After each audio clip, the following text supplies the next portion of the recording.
every shape, the potter reveals the judgment. If the form is not true, he does not curse it. He simply collapses it, returns it to earth, and begins again. But if the vessel is pleasing in his eyes, he preserves it, fires it, honors it. This is not just pottery. It is Tibebat, the great wisdom at work. As the Myths of Fetretat says, this clay vase, like this body, will return to dust, but what the potter blesses will endure.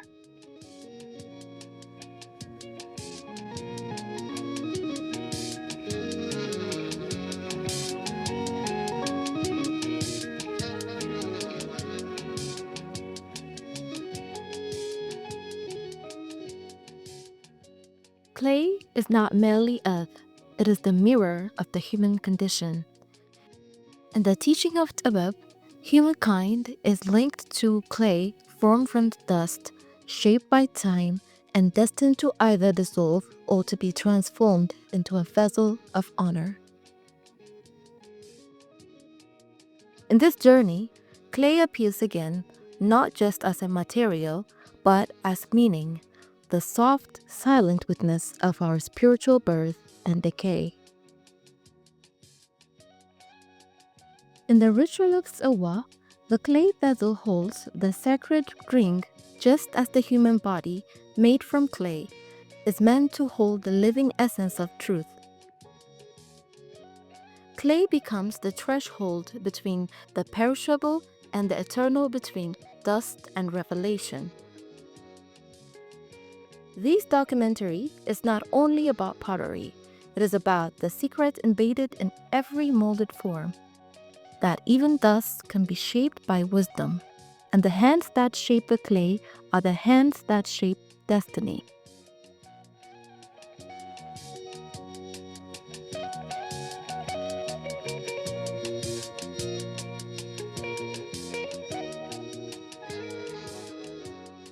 Tucked into the living rhythm of Addis Ababa stands a place not just of commerce, but of calling.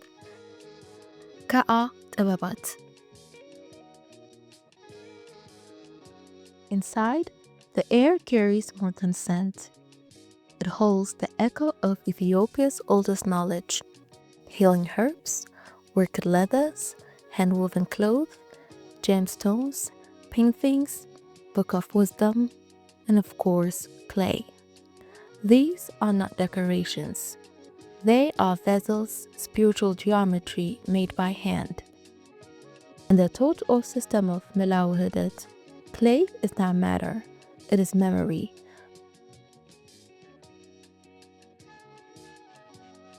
The book of Mela'a Wuhdet reveals this path: a circle, eternal truth; a square, life structure; an inner circle, union.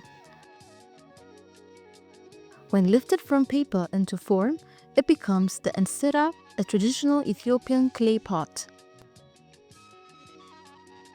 In this store, the pot holds not water, but wisdom, crafted, remembered, reborn.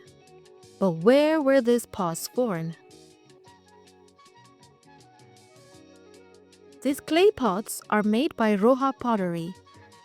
Its name Roha origins from the red soil of Roha, what the world now calls Lalibela.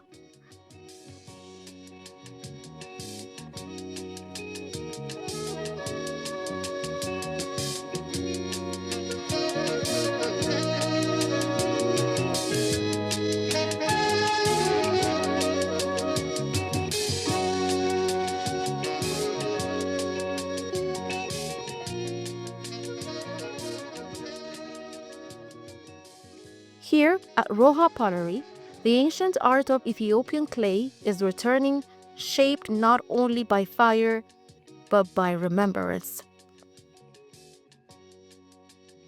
Roha Pottery plays its part in that greater system, the system of Tibebat, not as ornament or nostalgia, but as one of the living functions of wisdom, long obscured, now returning not as belief, but as form.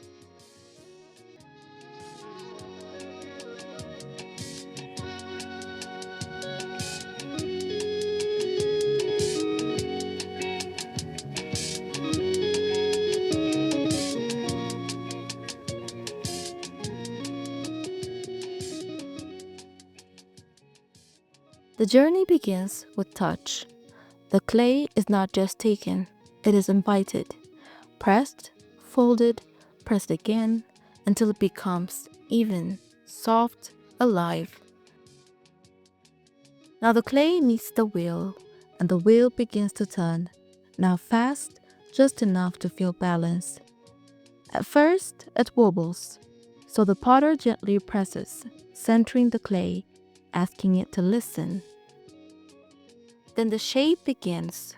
The potter uses both hands, left steady, right shaping, pressing down, then lifting up, always feeling for the soft spot, the place the clay naturally wants to follow.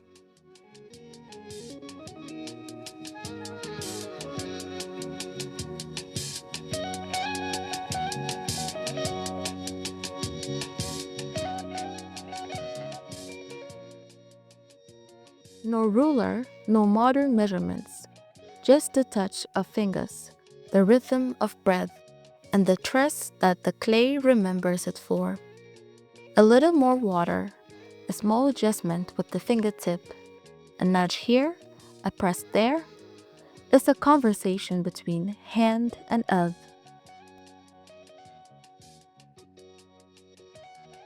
Now the pot has revealed itself, a bowl, a jar, a vessel, all shaped through feelings and balance.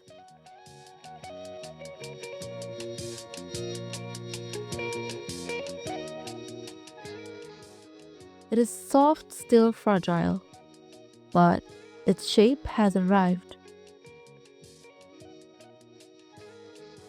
Finally, it is lifted, not just removed, but respected. The pot has left the wheel. Its next stage begins. Time and air will now make it strong.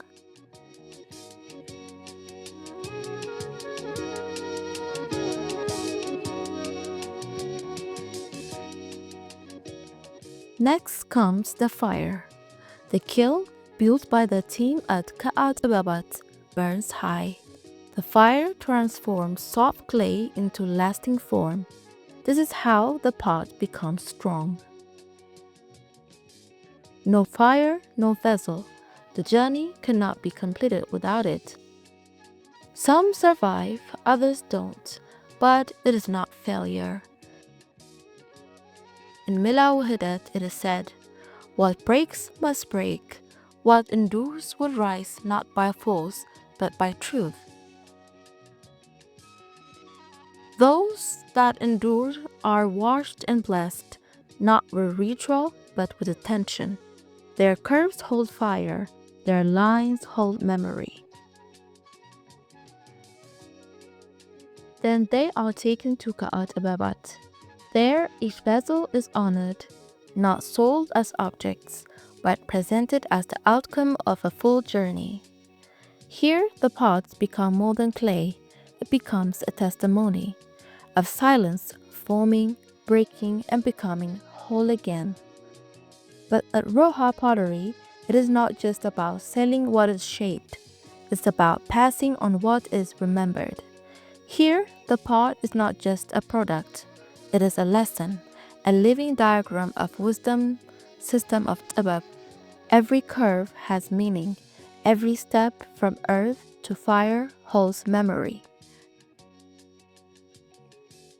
Through short-term training classes, Roha Pottery opens its door to anyone willing to learn.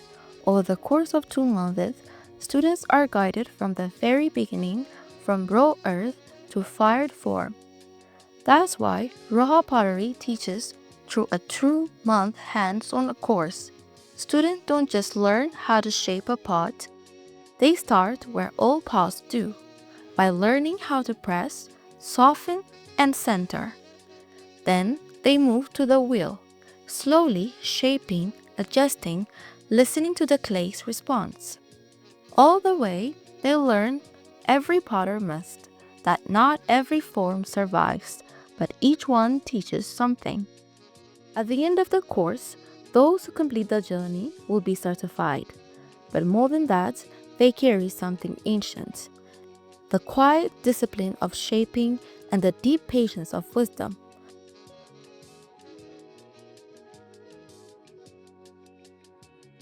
For those who wish to learn the wisdom of clay and join Roha Pottery's upcoming training course, the address and phone number are listed below in the video description. This is how Ethiopia's clay wisdom lives on, not just in the shelves and store, but in hands, minds, and memory.